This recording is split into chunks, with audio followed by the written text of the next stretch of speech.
जय माता रानी दोस्तों, आप सभी का बहुत बहुत स्वागत है आपके अपने चैनल राधा कृष्ण ऑफिशियल में। उम्मीद करती हूँ आप लोग बहुत अच्छे होंगे।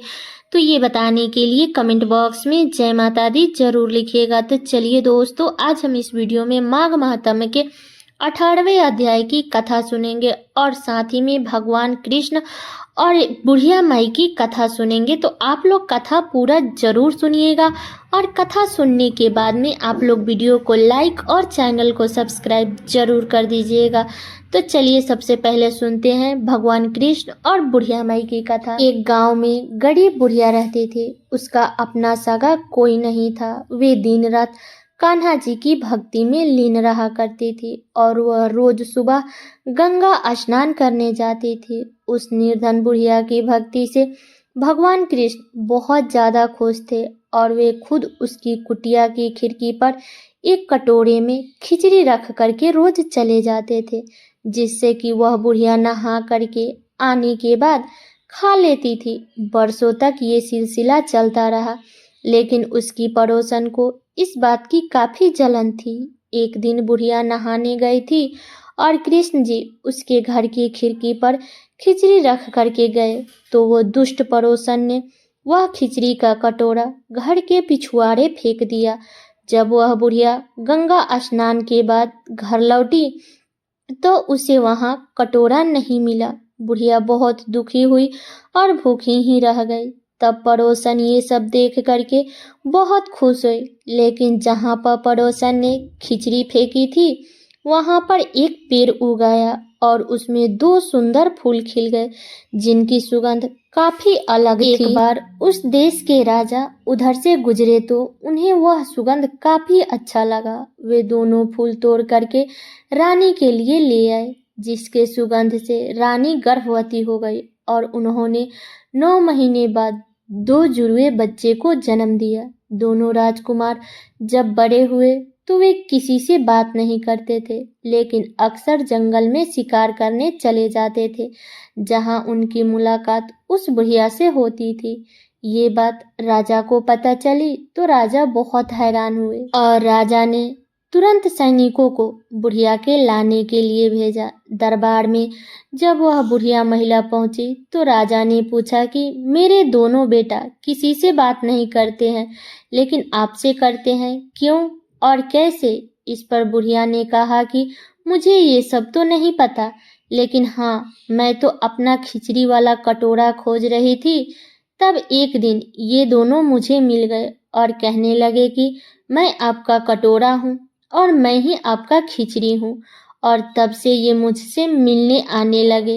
राजा को यह सब सुन करके काफी हैरानी हुई, लेकिन उसने बुढ़िया को प्रणाम किया और उन्होंने राज दरबार में विशेष अतिथि बना करके हमेशा के लिए बुढ़िया को रख लिया।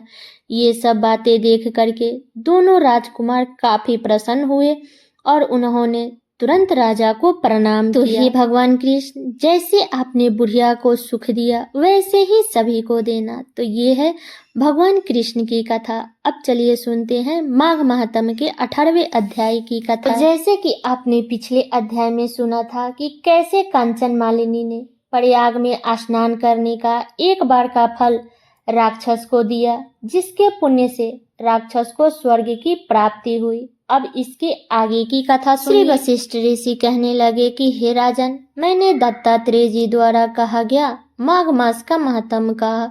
अब माघ मास के स्नान का फल सुनो। हे प्रताप, माघ मास में स्नान करने से यज्ञों, व्रतों का और तपों का फल देने वाला है। माघ मास में स्नान करने वाले स्वयं तो स्वर्ग में जाते ही हैं, उनके माता और पिता दोनों के कुलों को भी स्वर्ग प्राप्त होता है। जो माघ मास में सूर्योदय के समय नदी आदि में स्नान करता है, उसके माता पिता के 7 कुलों की पीढ़ी स्वर्ग को प्राप्त होती है।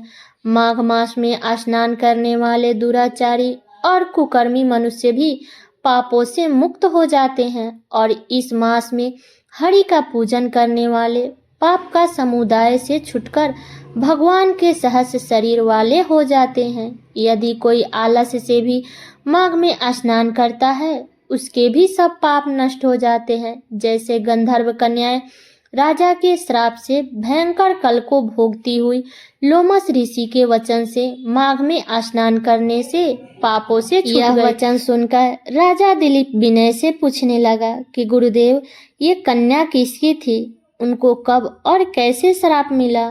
उनका नाम क्या था? ऋषि के वाक्य से कैसे श्राप मुक्त हुई और उन्होंने कहाँ पर स्नान किया?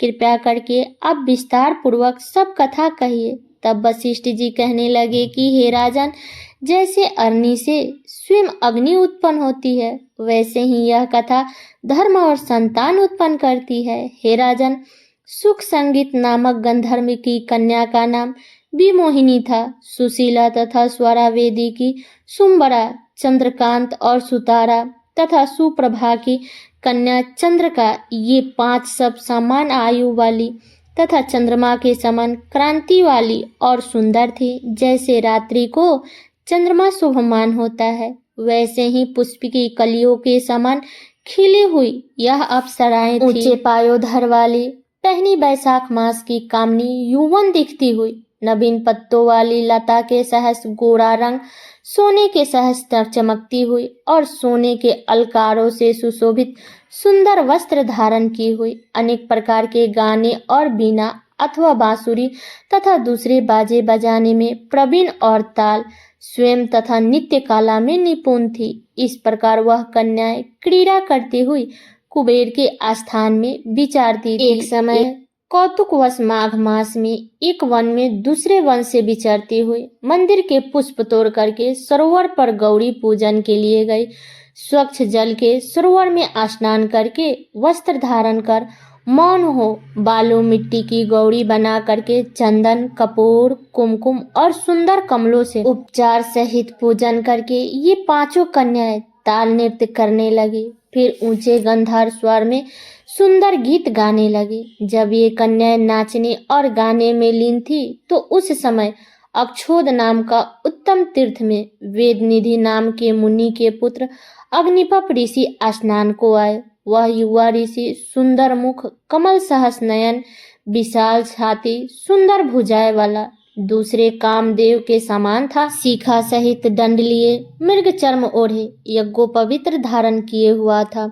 उसको देख करके 5 कन्याएं मुग्ध हो गई और उसका रूप और यौवन देखकर कामदेव से प्रीत हो देखो देखो ऐसा कहती हुई उस ब्राह्मण के चित्त में कामदेव का डर उत्पन्न करने लगी और आपस में विचार करने लगी कि ये कौन है। रति रहित होने से कामदेव नहीं है और एक होने से अश्वनी कुमार नहीं है। यह कोई गंधर्व या किन्नर या कामरूप धारण कर कोई सिद्ध या किसी ऋषि का श्रेष्ठ पुत्र या मनुष्य है। कोई भी हो, ब्रह्मा जी ने इसको हमारे लिए ही बनाया है। जैसे पूर्व कर्म के प्रभाव से संपत्ति प्राप्त होती है, वैसे ही गौरी जी ने हम सभी कुमारियों के लिए श्रेष्ठ वर दिया है और आपस में यह तुम्हारा वर है, ये मेरा अथवा सबका, ऐसा कहने लगी। जिस समय उस ऋषि पुत्र ने अपनी मध्याह्न की क्रिया करके ऐसे वचन सुना तो वह सोचने लगा कि यह तो बहुत बड़ी समस्या उत्पन्न हो गई है। ब्रह्मा, विष्णु, महेश आदि देवता तथा दूसरे योगेश्वर भी स्त्रियों के ब्रह्मजल में मोहित हो गए हैं। इनके तीक्ष्ण बाणों से किसका मन रूपी हिरण घायल नहीं हो सकता। जब तक नीति और बुद्धि रहती है तब तक पाप से भय रहता है। जब तक की गंभीरता रहती है, यम विधि का पालन होता है, तब तक मनुष्य स्त्रियों के काम रूपी बाणों से बिंधा नहीं जाता। यह मुझे उन्मत्त और मुग्ध कर रही है। किन गुणों से धर्म की रक्षा हो सकती है? स्त्रियों के मांस, रक्त, मल, मूत्र से बने घृणित और अशुद्ध शरीर में कामी लोग ही सुंदरता की कल्पना करके रमन कर सकते हैं। शुद्ध बुद्ध वाले महात्माओं ने स्त्रियों के पास रहना कष्टकारक कहा है। सो जब तक यह पास है तब तक हमें घर चले जाना चाहिए।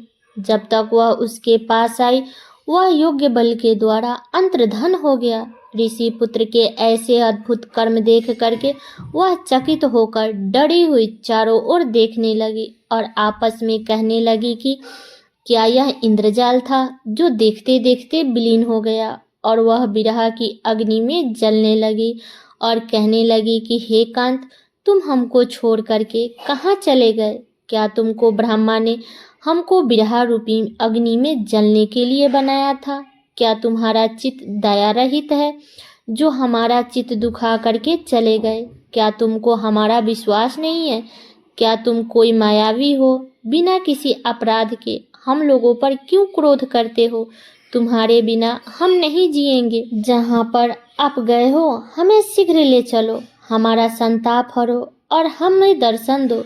सज्जन लोग किसी का नाश नहीं देखते हैं। तो ये है माघ महात्म के 18वें अध्याय की कथा। तो ये कथा मेरी यहीं तक का था।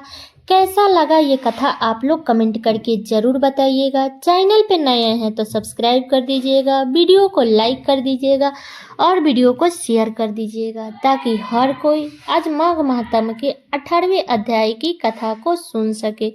तो चलिए दोस्तों, मिलती हूँ अगले वीडियो में किसी नए वीडियो के साथ में। तब तक के लिए नमस्कार।